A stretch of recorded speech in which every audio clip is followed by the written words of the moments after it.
She was home by 9:30 p.m. On Thursdays, she was always home by this time, sometimes a little earlier. You couldn't be too careful. When he returned home from a lodge meeting, it was always 10:15 p.m. It was possible to set the clock using it.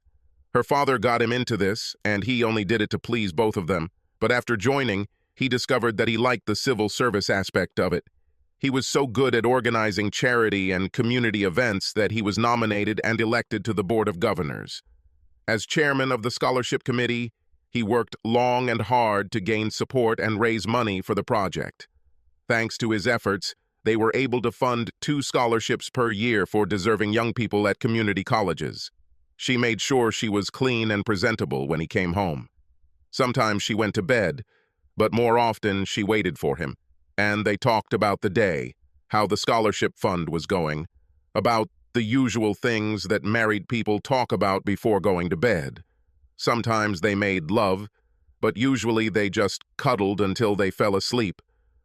The first glimpse that something might be wrong came when she moved into the driveway. She couldn't get into the garage. His car was parked at an angle, blocking both doors. A feeling of anxiety came over her as she got out of the car. He had spoken to her just a few minutes ago, and she had told him that she was at home. Damn, she loved this house. A firm believer in apartment living, she allowed him to talk her into the house when her lease came to an end. It was a fairly new 3-bedroom house set on a small lot. The main advantage was the porch, which completely surrounded the house. There was a swing set under the ceiling fans in front. They often sat under them, swaying slightly, enjoying the warm summer evenings. She was smart enough to understand what he was up to. It was a family home. In her mind's eye, she could even imagine a swing and a children's pool in the enclosed backyard. One of the happiest moments of her life up to this point happened last month when they were planting a new flower bed. To get his attention, she threw some soil at him. "Hey, you." "Hello to you too. Did I miss something?" "No, I just needed to tell you that I'm ready." "No, I'm not ready. We haven't applied fertilizer or lime yet. We have to mix them before planting." "Not ready in that sense. I'm ready to have a baby." It's a good thing the flower beds are soft, she thought, when he rushed at her and hugged her to him. The lovemaking that followed was slow, gentle, more like an exchange of souls rather than bodily fluids. She had never felt so loved. The most amazing thing was the tears he shed. He was always so calm, so controlled. She walked out onto the porch and headed towards the front door, trying to walk as quietly as possible. "Hello, Les." She jumped. He was sitting in a swing. The porch light wasn't on, and she didn't notice it. "Oh my God, Kenny, you scared me. Let's go into the house." "No, sit next to me for a while. Let's enjoy the breeze for a few minutes." He patted the spot next to him on the swing. "Where have you been? You said you were here, but you weren't there when I got home." She shifted uncomfortably on the swing. "Oh, I didn't want to sleep. I remembered that I was almost out of gas and didn't want to try to fill up in the morning, so I went to the gas station on the corner. There was only a quarter of a tank in the car, and she hoped he wouldn't check." He reached out and took her hand. "Seriously? I could have sworn you just got back from the Hideaway Motel on 5th. Number 69. Funny, right? This is the same number, isn't it? Jerry is quite superstitious about such things. Isn't that where you usually meet every Thursday from 18:30 to 21? She gasped and tried to pull her hand away, but he grabbed her tightly and wouldn't let go. "Relax, Les.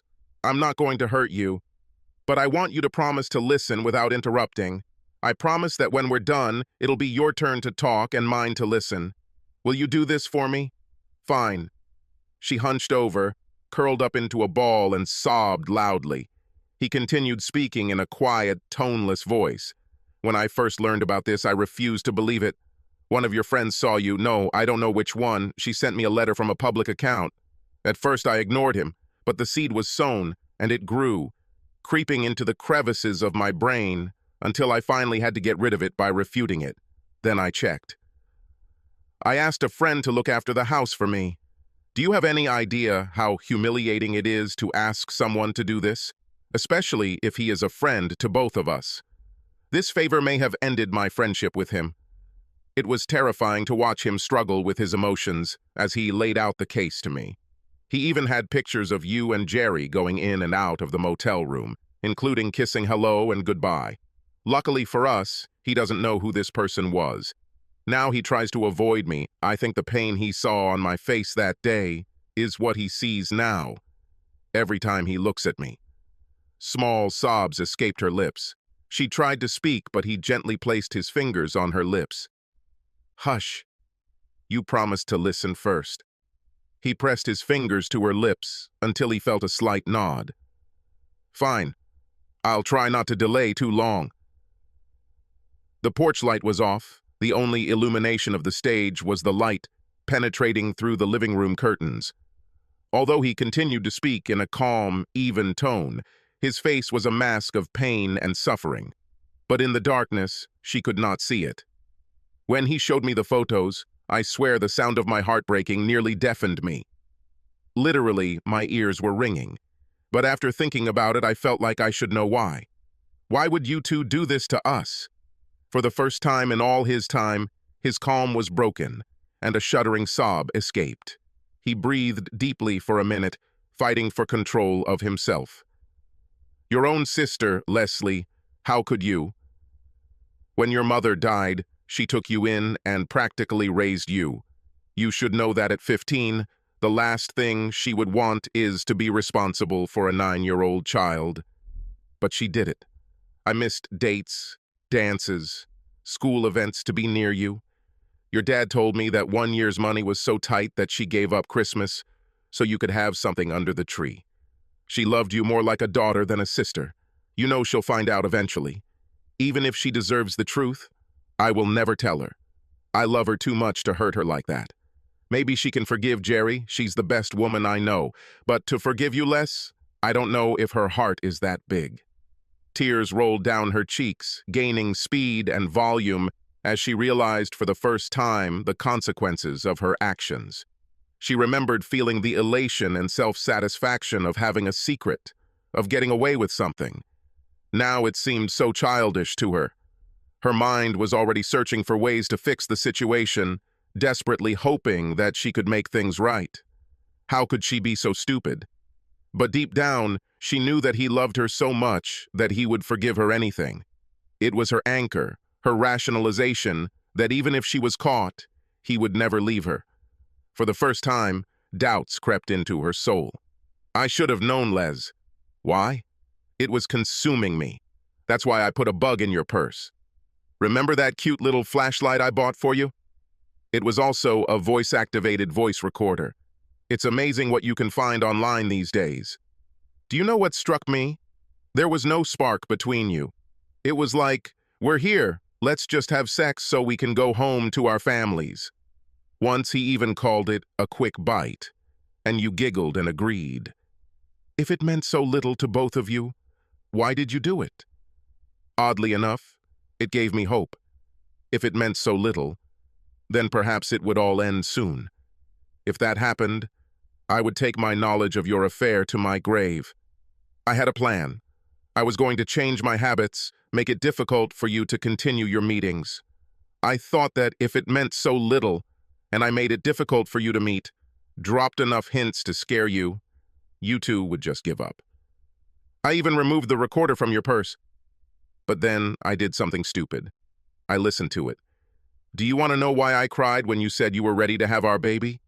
It was because of this, and for me, this meant that your romance had run its course. He stopped and was silent for a while.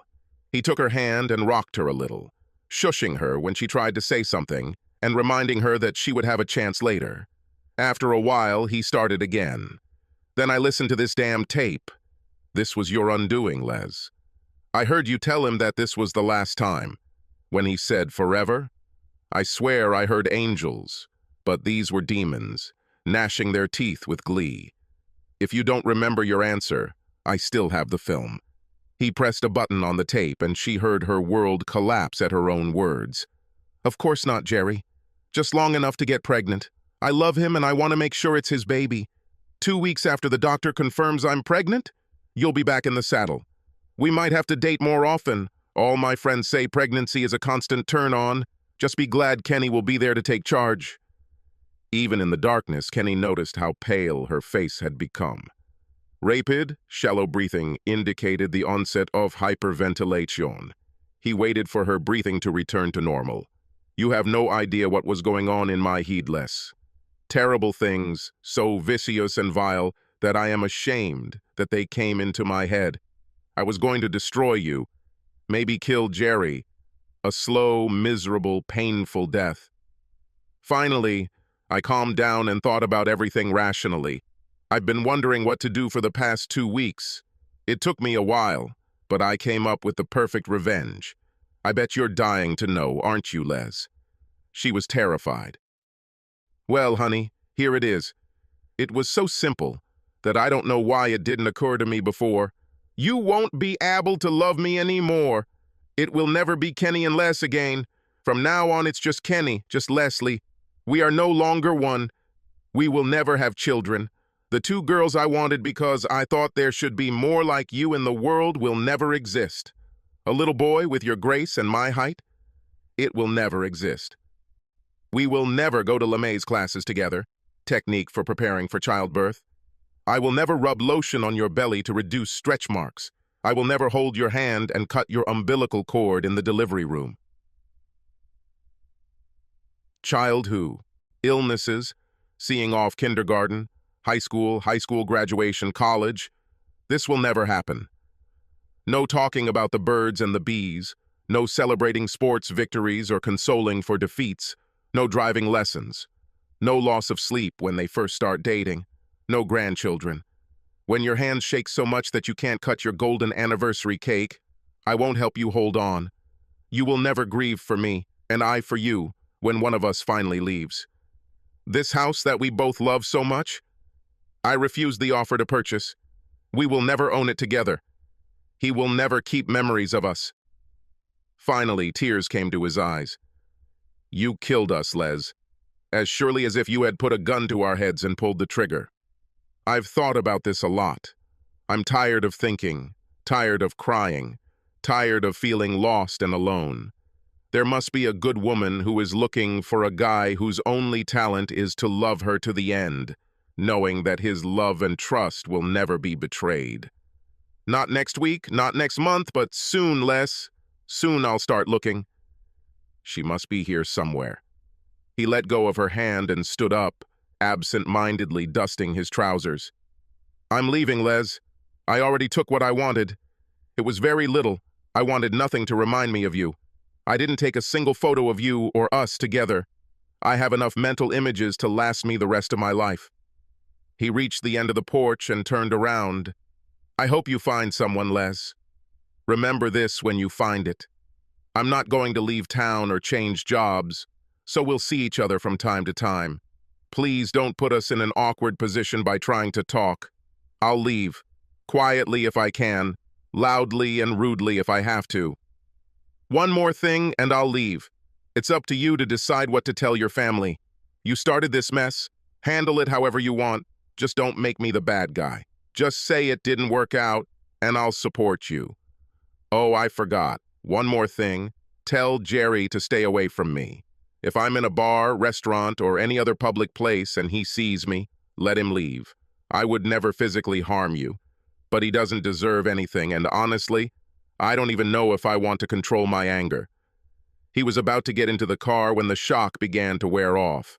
Running up to him, she grabbed his hand. "Wait, please wait.